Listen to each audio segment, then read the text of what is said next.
What money? That was rent. My father said it with a grin. 6 years, $144,000. Gone. He sat at the kitchen table with his coffee like he'd just read me the weather forecast. My mother wouldn't look at me. She stirred her tea. Clink, clink, clink. Like that spoon was the most fascinating thing in the room. They promised me every single dollar was going into a savings account. They showed me a screenshot of a balance. They told me, "Keep going, honey, you're almost at your down payment." And the whole time, they were spending it. On what? I didn't know yet. But when I found out, I stopped asking questions. And I started saving evidence. This is a story about a folder. And what happened when I opened it at Thanksgiving dinner in front of 30 people. Before I go on, please take a moment to like and subscribe. But only if you genuinely connect with this story. And while you're at it, drop a comment telling me where you're watching from and what time it is right now. My name is Myra. I'm 28. I work in a dental lab in a small town in Virginia. Now let me take you back 6 years, to the week I moved home after college graduation. The day I carry my last box through the front door, my parents are waiting at the kitchen table. Not casually. Positioned. Dad at the head, Mom to his right. 2 mugs of coffee already poured, a third one steaming at the empty chair. That should have been my first clue. My parents don't pour coffee for me. "Sit down, sweetheart," Mom says. "Dad and I have been talking." I'm 22. I've just walked across a stage in a rented gown, shaken a dean's hand, and received a degree in applied sciences.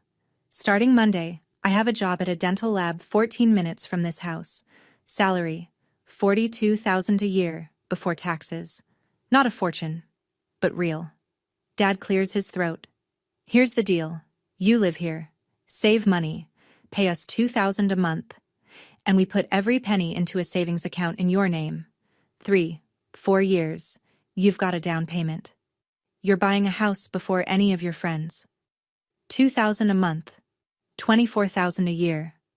I do the math in 2 seconds. My friends are signing leases on apartments. 12, 1,500 a month. And getting nothing back. This is different. This is an investment." "It's the smart move," Mom adds. She reaches across the table and squeezes my hand. "We're doing this for you, honey." I say yes before I finish my coffee. That night, I'm in my childhood bedroom unpacking when I hear them through the wall. Their voices are low, but the house is old and the walls are thin. Mom's voice. "This solves everything, Dale." I smile. I think she means me staying home. She doesn't. But I won't learn what everything means for another 3 years. Let me tell you what $2,000 a month looks like when you make $42,000 a year. After taxes, I take home roughly $2,700 every 2 weeks. Half of each paycheck goes straight to my parents. What's left covers gas, car insurance, my phone bill, and groceries I buy to cook dinners for the family. Because Mom says it's the least I can do since I'm living at home. I drive a 2014 Honda Civic with a cracked dashboard and a passenger window that only goes down 3/4 of the way. My coworkers go to lunch at the sandwich place on Route 9. I eat leftovers from a Tupperware container at my desk. "Why don't you just get your own place?" my coworker Danielle asks one afternoon. "I have a plan," I say. "It's going to be worth it." And I believe that. Completely. Because here's the thing. I'm not suffering in silence. I'm investing. Every month my parents are putting my money aside, and every month I'm one step closer to a front door with my name on the deed. Around month 12, I ask Mom for the balance. Casually. Over dishes. "Can I see the account? I want to add it to my budget spreadsheet." "Of course," she says. "I'll send you a screenshot tonight." At 9:47 p.m., my phone buzzes. A screenshot. White background. One line. $24,000. No bank logo. No account number. Just a number on a screen. $24,000. 12 months times 2,000. The math checks out perfectly. I stare at it in bed, and something in my chest loosens. I'm doing this right. I save the screenshot. I don't save it because I'm suspicious. I save it because I'm proud. My brother Travis is 3 years older than me.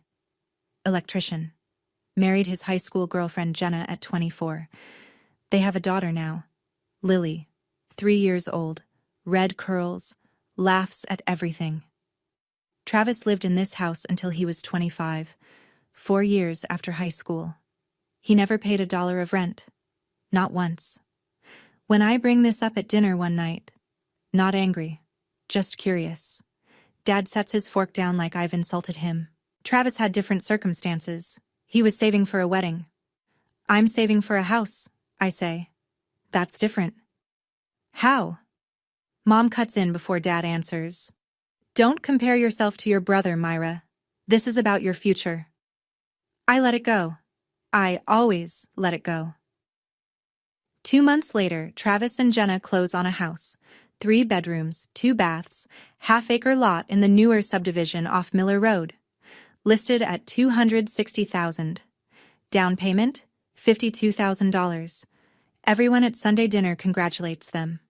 Dad stands up, claps Travis on the shoulder. That's my boy, a real homeowner.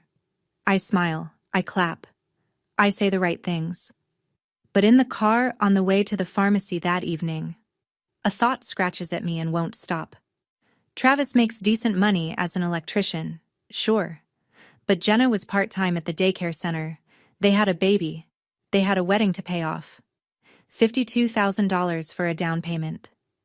Where did that come from? I roll the window down. The 3/4 it'll go. And let the cold air hit my face.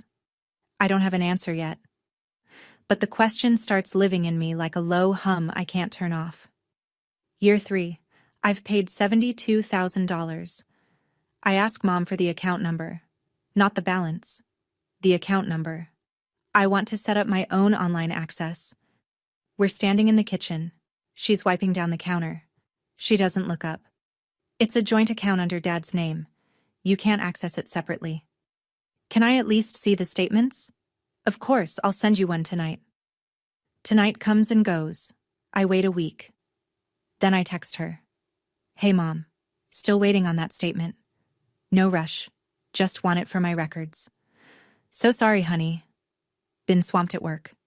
This weekend, I promise. Weekend comes and goes. I ask again, lightly, carefully, like poking a bruise to see how deep it is. 3 weeks later, she sends a new screenshot. Same white background, same plain font. Balance, $72,000. The math checks out. 3 years? $24,000 per year. $72,000 total. But this time, I look more closely. No bank name, no routing number, no header, no footer. Just a number floating on a white screen like it was typed into the Notes app on her phone.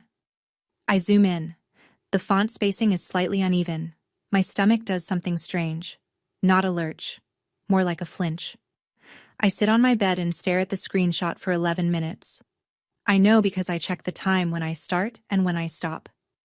Then I tell myself, it's Mom. She probably just cropped it weird. I put my phone on the nightstand. I turn off the light. But I don't fall asleep for a long time. And the low hum from that night in the car, the one about Travis's down payment, gets a little louder. 3 Sundays later, the clinic closes early for a plumbing issue. I'm home by 2. The house is quiet. Dad's truck is gone. But Mom's car is in the driveway, and the sliding glass door to the backyard is open about 4 inches. I hear her voice before I see her. She's on the patio, phone pressed to her ear, facing the garden. I set my keys down on the counter, softly.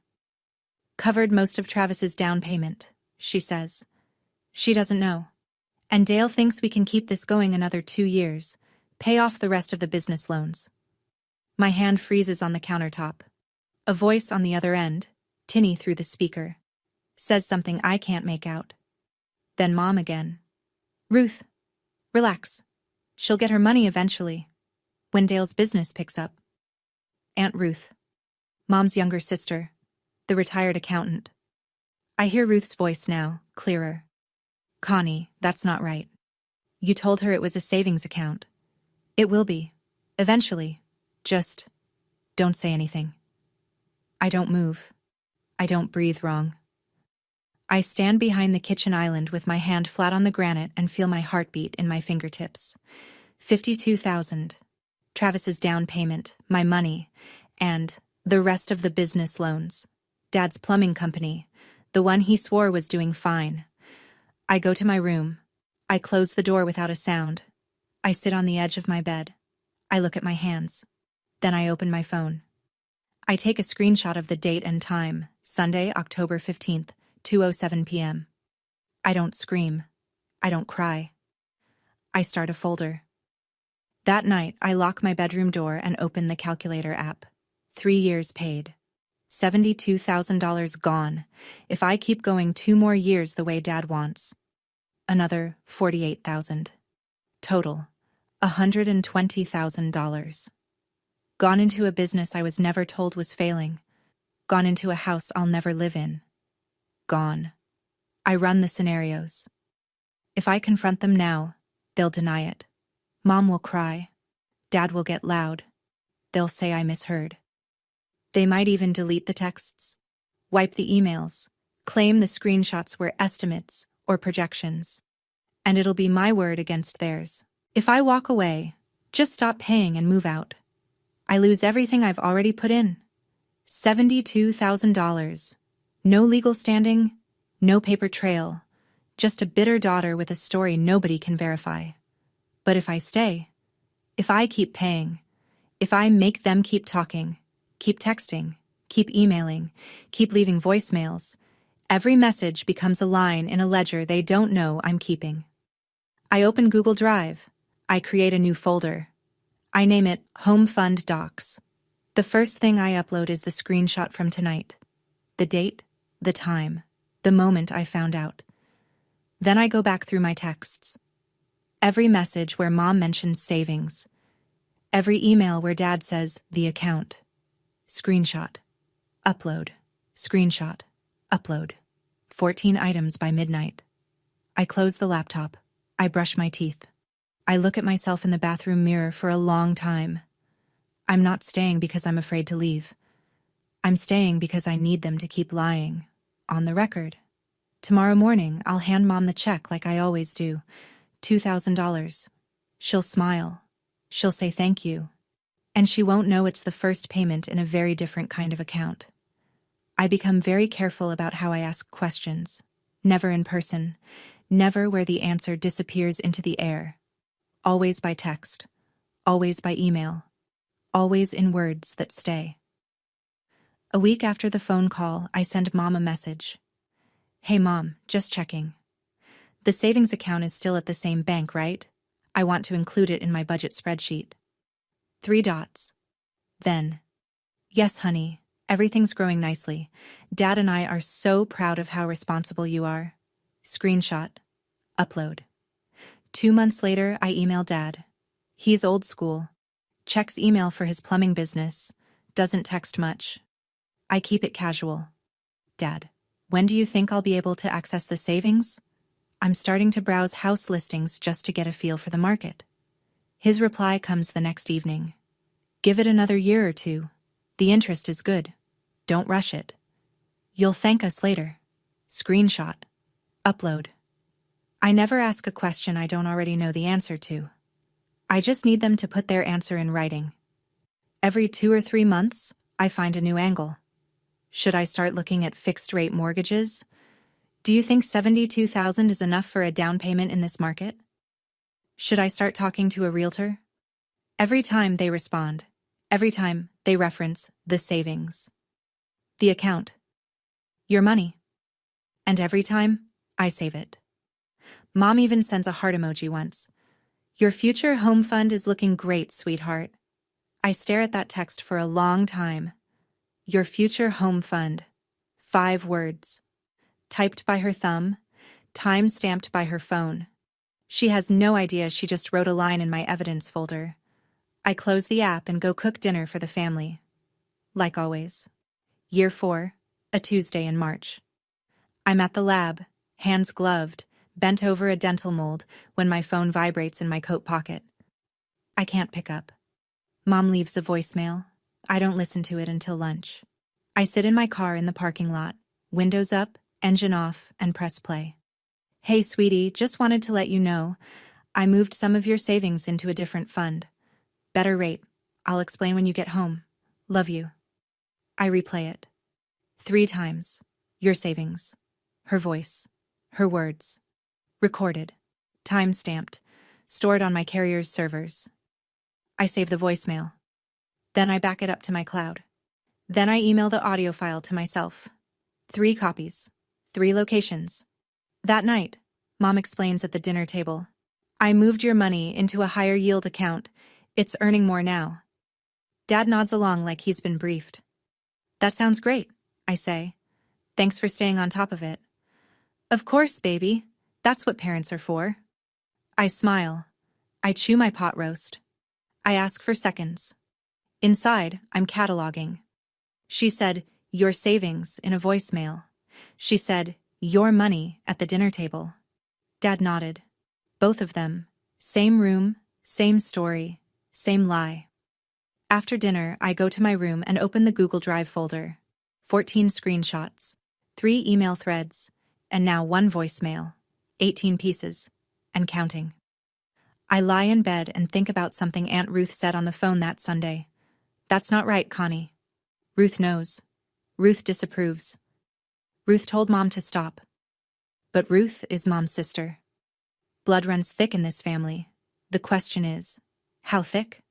I drive to Aunt Ruth's house on a Saturday morning, 30 minutes through back roads, past the feed store and the old rail bridge. She lives in a small brick rancher with window boxes full of pansies.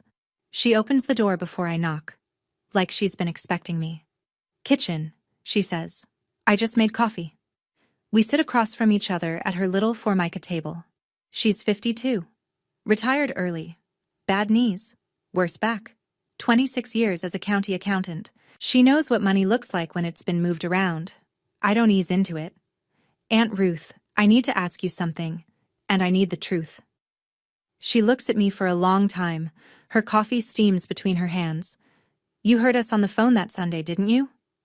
I nod. She closes her eyes, opens them, sets her mug down. Your mother told me, her exact words, Myra's rent money covered most of Travis's down payment. I told her it wasn't right. She said you'd get it back when Dale's business picked up. And you believed her? No. Ruth shakes her head. I didn't. The kitchen is quiet except for the tick of her wall clock. A cardinal lands on the feeder outside the window and leaves. Aunt Ruth, if I ever needed you to say that out loud, to someone who matters, would you? She doesn't answer immediately. I watch her jaw work. She's thinking about Connie, about blood, about holidays and phone calls and 30 years of sisterhood. Then she reaches across the table and puts her hand over mine. She's my sister. But you're my niece, and what they did is wrong. I squeeze her hand. I don't say anything else. I drive home with both hands on the wheel and a second name in my corner. Year 5. I find the county legal aid clinic the way most people find things they need badly, late at night, alone, typing into a search bar with shaking fingers. Free consultation? Tuesdays and Thursdays? Walk-ins welcome. I go on a Thursday after work, still in my scrubs. The waiting room smells like floor wax and old magazines. A woman with a stroller sits across from me, bouncing a baby on her knee. A man in paint-stained jeans fills out a form with a pencil stub. They call my name after 40 minutes. Greg Novak, paralegal. Mid-40s, reading glasses on a cord, shirt sleeves rolled to the elbow. He shakes my hand and points to a chair. Tell me what happened. I talk for 30 minutes. I don't cry. I lay it out the way I've been rehearsing in my car for months.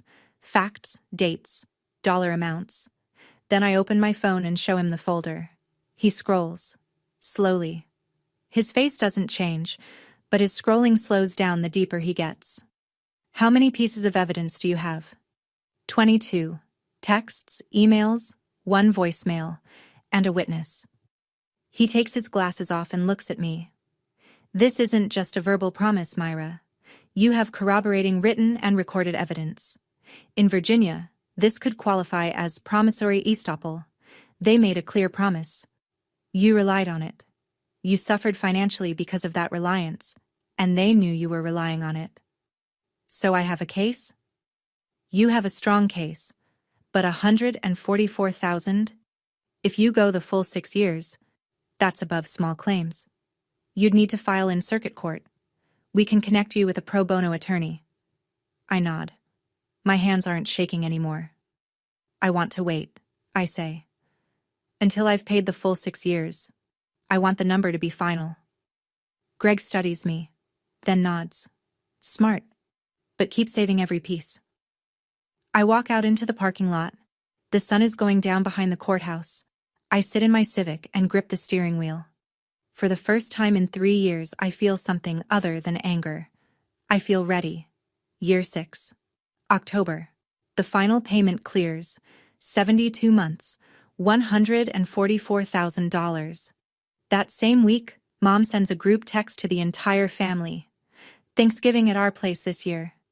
Everyone's coming. 30 people confirmed. I'm so excited. I read the text in my car outside the clinic. I read it again. Then I open the calendar and count the days. 5 weeks. I call Greg Novak. He connects me with Pamela Harding, a contract disputes attorney who takes pro bono cases through legal aid. She's brisk on the phone. No small talk. Bring me everything. I bring her everything. The printed folder is 2 inches thick. She goes through it at her desk while I sit across from her, hands folded, watching her read my life in time-stamped increments. After 20 minutes, she sets it down. You have one of the strongest promissory estoppel cases I've seen at this dollar amount. We can file the day after the holiday. What if they deny everything? She looks at me over her glasses. Do you think they will? In front of the whole family? Yes. Good. Denial in front of 30 witnesses helps, not hurts. Every person in that room becomes a potential deposition. I don't plan to make a scene at Thanksgiving.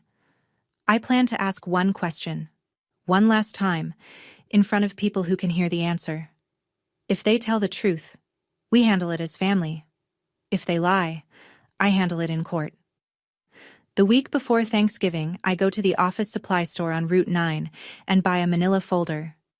I print every screenshot, every email, every voicemail transcript. I slide them in. I close the clasp.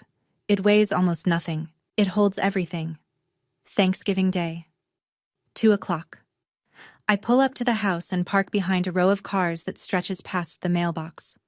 Trucks, sedans, a minivan with a car seat in the back. The whole family. I check my rearview mirror. My eyes are steady. My lipstick is fine. My bag sits on the passenger seat, unzipped just enough that I can see the edge of the manila folder. Inside, the house smells like roasting turkey and cinnamon. Mom's Spotify playlist plays soft country music from the Bluetooth speaker in the living room. 30 people fill the downstairs. Aunts and uncles in the kitchen, cousins in the den, kids running through the hall. Mom finds me at the door. She pulls me into a hug that lasts 2 seconds too long. My baby girl, come in, everyone's here. Travis nods from across the living room. He's got a beer in one hand, Lily on his hip. Jenna's beside him, laughing at something Cousin Mike said. Dad's out back, standing over the grill, turning something that doesn't need turning. I make the rounds. I hug Aunt Ruth. She squeezes my arm, just once, just slightly, and I know she knows today is the day. I hug Grandma, who cups my face with both hands. You look thin, baby. I help Mom set the long table. I fold napkins. I carry the sweet potato casserole from the oven. I bounce Lily on my knee and make her laugh. Nobody looks at me twice. Nobody suspects anything. I am the youngest daughter doing what she always does. Showing up, helping out, keeping quiet. My bag sits on the floor by the coat rack. The folder is inside. The folder is patient.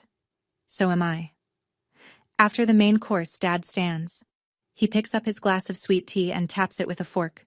Clink, clink, clink. Everybody, if I could have your attention. The room quiets. 30 faces turn toward him. He's wearing his good flannel. The one without paint stains. He looks proud. He looks like a man who believes his own story. I just want to say how grateful I am for this family, for this house, for the food. He pauses. And I'm especially proud of Travis. 31 years old. Beautiful home. Beautiful wife. Beautiful daughter. He's the one who really figured it out. Clapping. Travis grins. Jenna squeezes his arm. Dad isn't done. Myra. He turns to me, still smiling. You'll get there someday. Don't worry. Some people just take a little longer. Soft laughter, not cruel. Worse, patronizing. A few heads nod. An aunt I see once a year leans toward me. Still renting, sweetie? Mom answers before I can. She's saving up. She's got a plan. I look at her. A plan. I repeat her words. She smiles at me without a flicker. I set my fork down, quietly. I look at my plate. Turkey, stuffing, cranberry sauce. The same meal I've eaten at this table every November for 28 years. Sitting there, hearing my father tell 30 people that Travis figured it out with my money.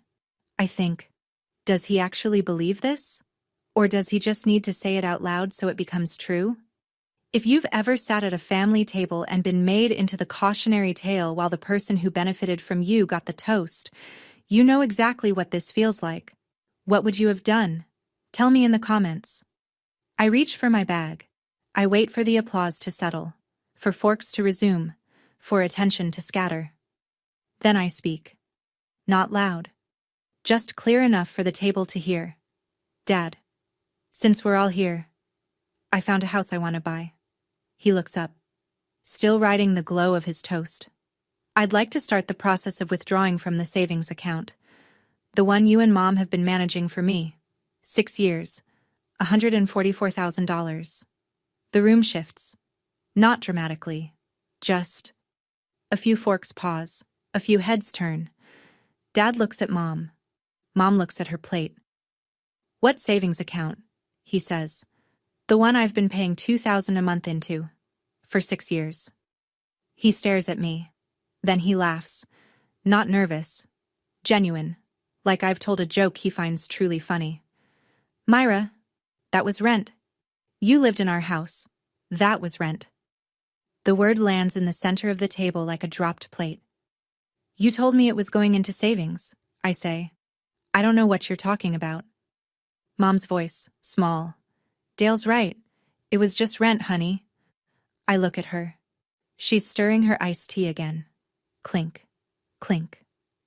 The same sound from the kitchen table 6 months ago when this all began. 30 people sit in silence. Uncle Frank's wife puts her napkin down. Grandma's eyes move from me to Mom to Dad like she's watching a slow-motion car wreck. Travis, from the far end. Come on, Myra, don't do this here. Think about the family. Think about the family.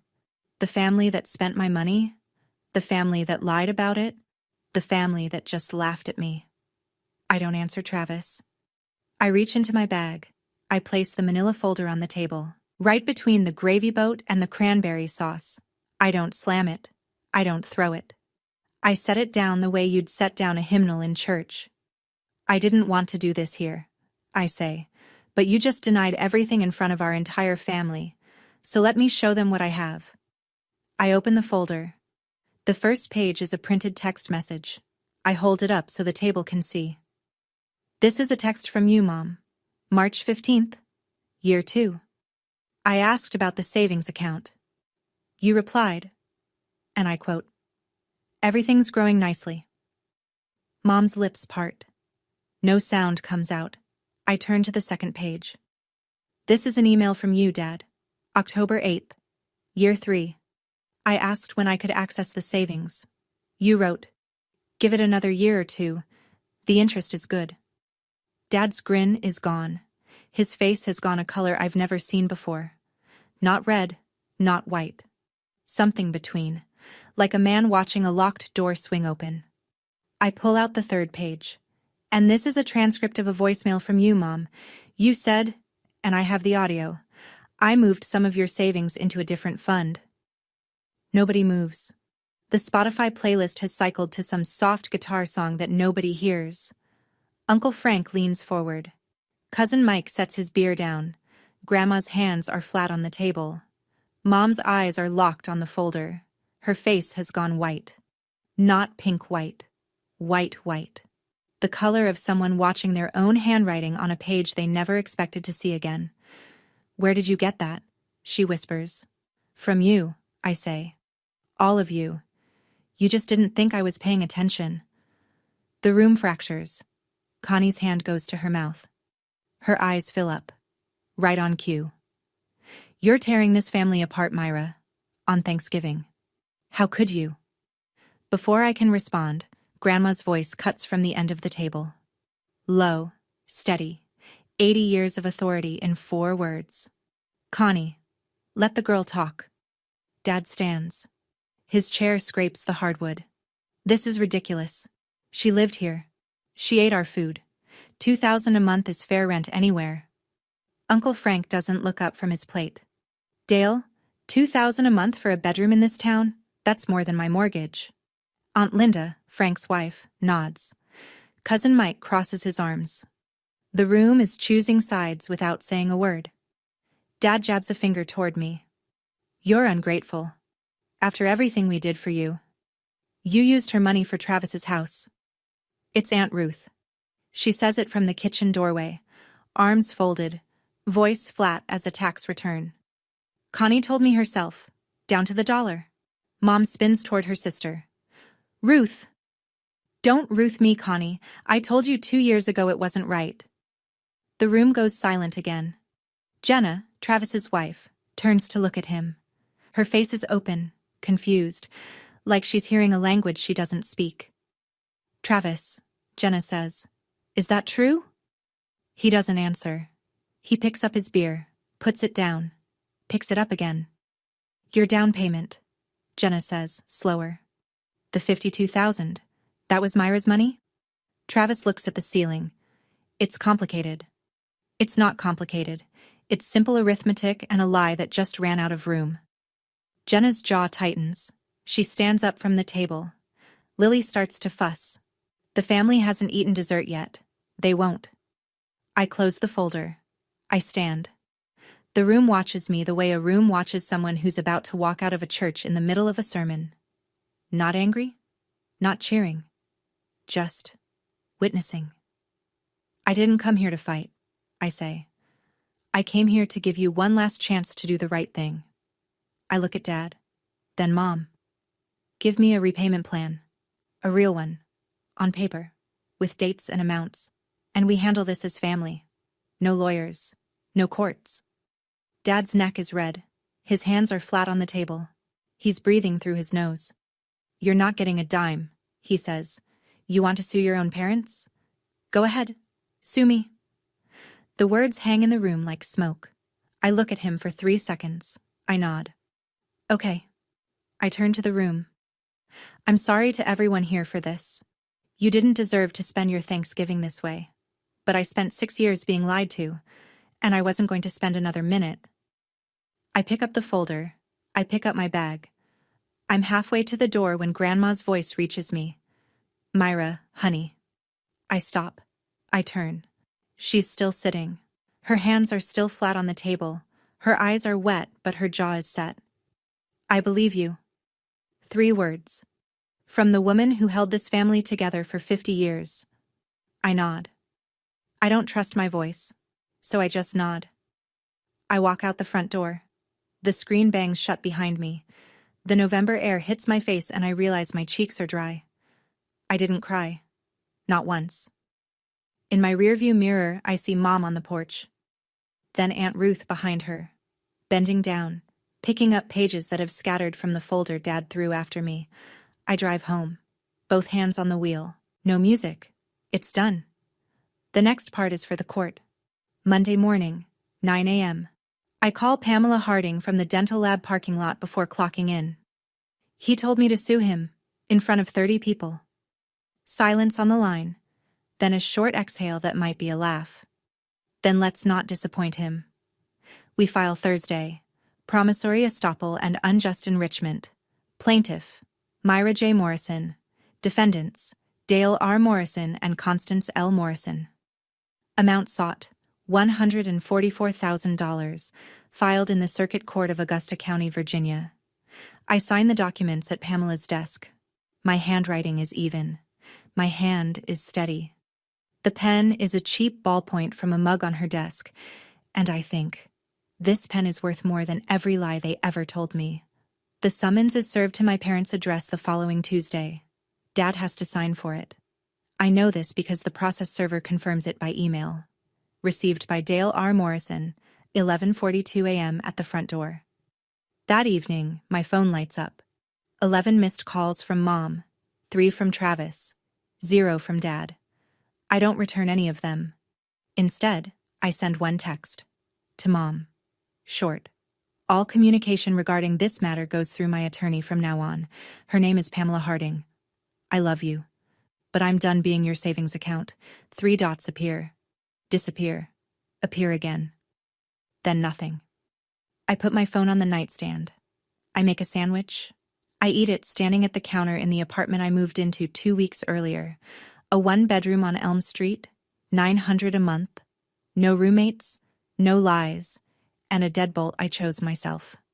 It's the first home that's ever been completely mine. The rent goes to someone who calls it rent. 3 months later, Circuit Court. Courtroom 2B. The room is smaller than I expected.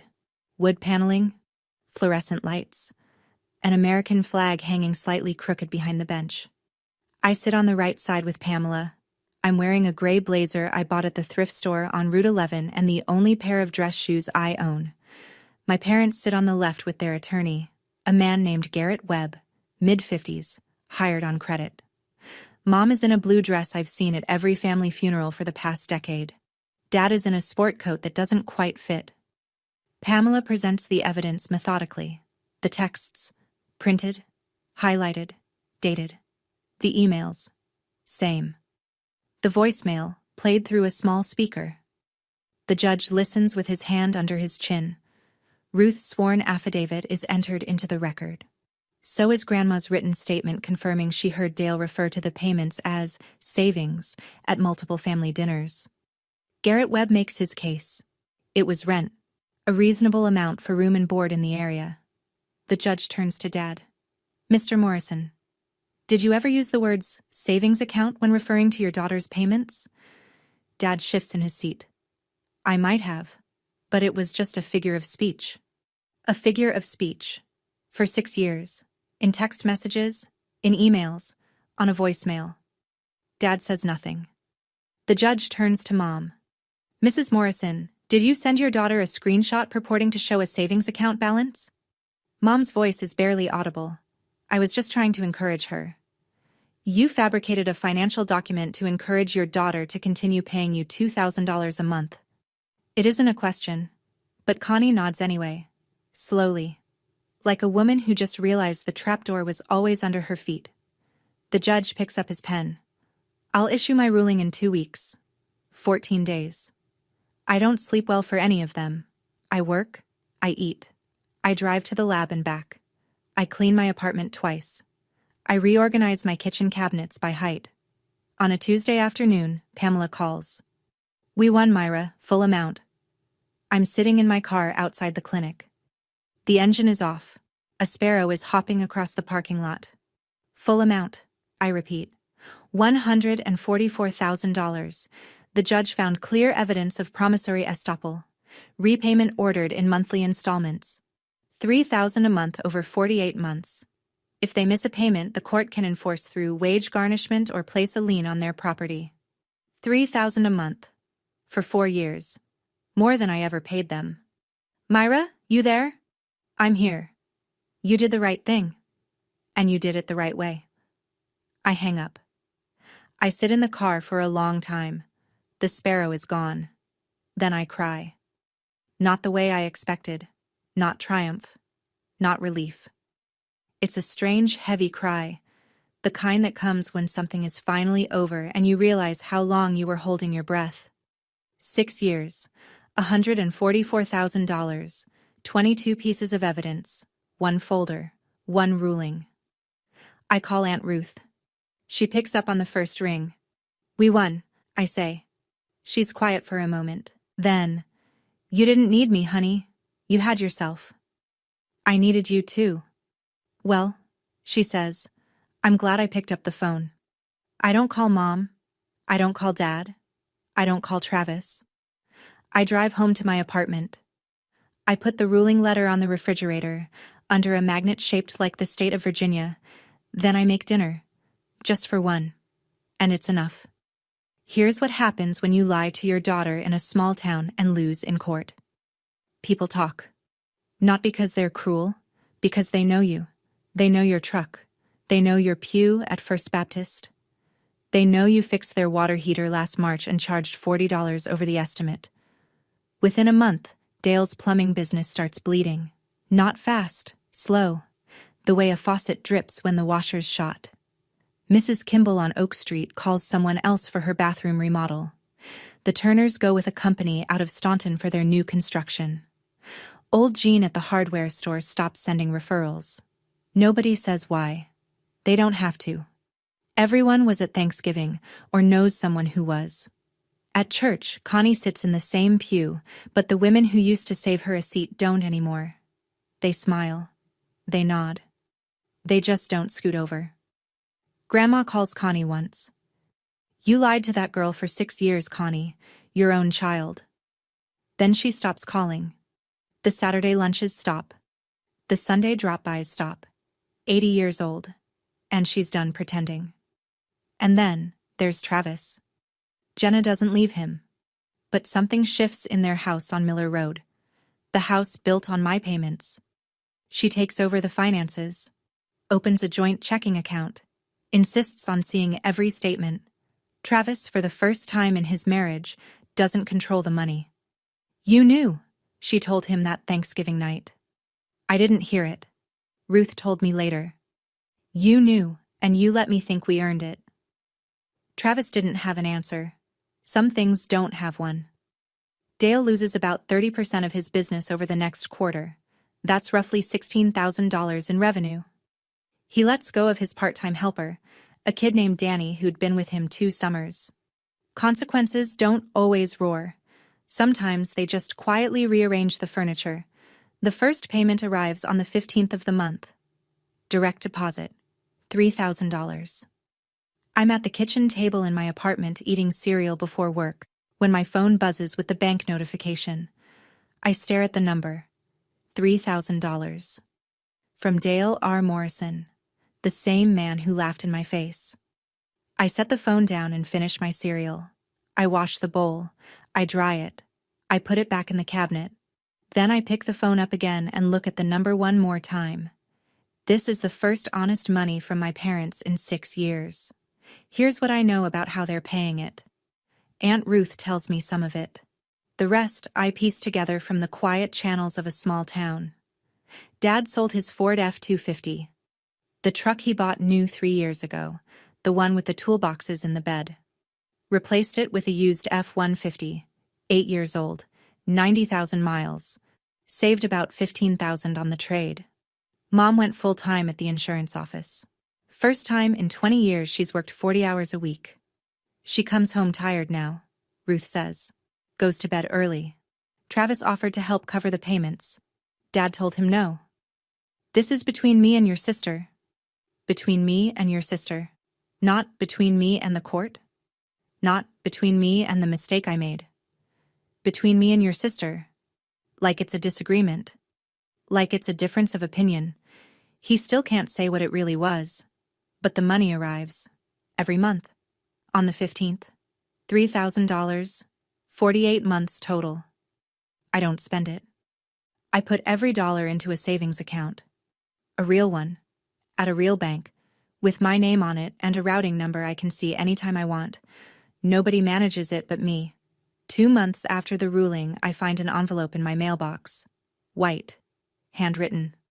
No return address, but I recognize the handwriting. The careful, slightly shaky cursive of a woman who learned penmanship in a one-room schoolhouse. Grandma. I carry it inside. I sit on my couch. I open it slowly, the way you open something you know you'll keep. Dear Myra, I've known about your mother's favoritism longer than you have. I saw it when you were 12 and she forgot your piano recital because Travis had a baseball game. I saw it when you graduated and the party was an afterthought. I didn't say anything because I told myself it was a phase, that she'd even out. I was wrong. What you did at Thanksgiving took more courage than anything I've seen in this family in 80 years. I know it cost you. I know it still costs you. But you stood in that room and told the truth when everyone else was comfortable with the lie. Your grandfather, God rest him, always said you were the tough one. Not tough because you fight.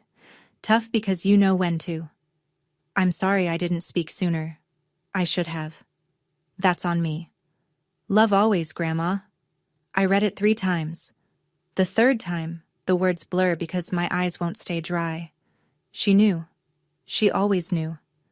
And she stayed quiet to keep the peace. This letter isn't just love. It's an apology. From the one person in the family who never owed me one. And the only one brave enough to give it. I think about all the people in families who see the unfairness but say nothing because silence is easier than truth. If you've ever been that person, or if you've been waiting for someone to finally see what you see, I understand. Tell me your story in the comments. I tuck the letter into the manila folder. It sits beside the evidence now. The folder has 2 sections, proof and grace. 4 months after the ruling. A Thursday evening. I'm on the couch reading when my phone lights up. Dad. I stare at the screen through 2 full rings. My thumb hovers. Then I answer. Myra. His voice sounds different. Not smaller. Older. Like the past 4 months aged him in a way the previous 57 didn't. I'm not calling to argue, he says. I wait. I wanted to hear your voice. The line hums. I hear a television in the background, a recliner creaking. Your mother misses you. A pause. I don't know how to fix this. I close my book. I set it on the arm of the couch. Dad, fixing it starts with one word and you know which one. Silence. Long enough that I check to see if the call dropped. It hasn't. I'm sorry. His voice cracks on the second word. Not dramatically. Just a hairline fracture. I don't even know when I started lying to myself. I let the words sit. I don't rush to accept them. I don't throw them back. I appreciate you saying that. So, can we... The payments continue, Dad. And I need you to understand something. I keep my voice even. Gentle, even, but firm. I love you. But I will never trust you with my money again. That boundary isn't going away. I know, he says, quietly. I know. We sit on the phone for another 10 seconds without speaking. Then he says goodnight. I say goodnight. We hang up. It's not a reconciliation.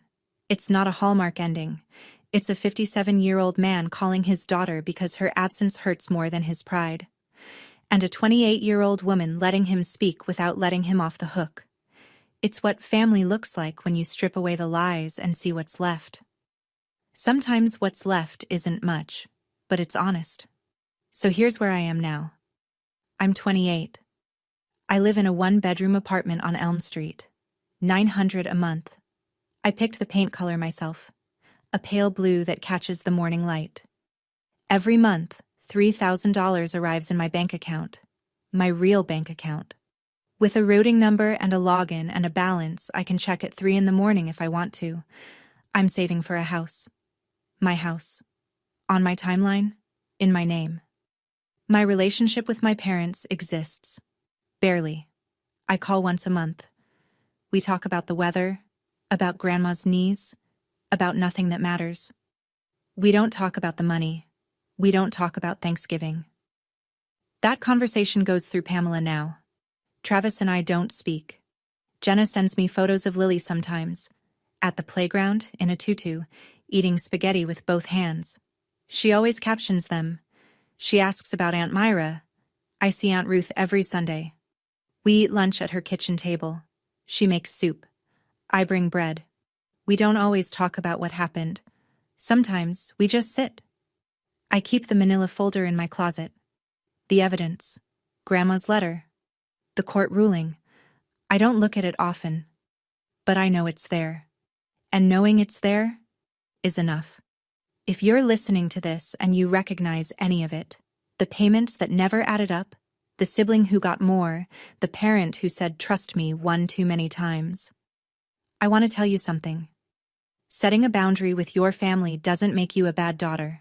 It means you're a daughter who knows her worth. Your family is supposed to be your foundation. But when the foundation is cracked, you don't keep building on it. You pour a new one. And that's what I did. Thank you for staying with me through this story. If it meant something to you, if it reminded you of your own table, your own folder, your own moment of enough, hit subscribe. Share this with someone who needs to hear it today. And if you want another story like this one, about an ordinary person who finally said enough, check the link in the description. I'll see you there. Thank you for listening. I mean that.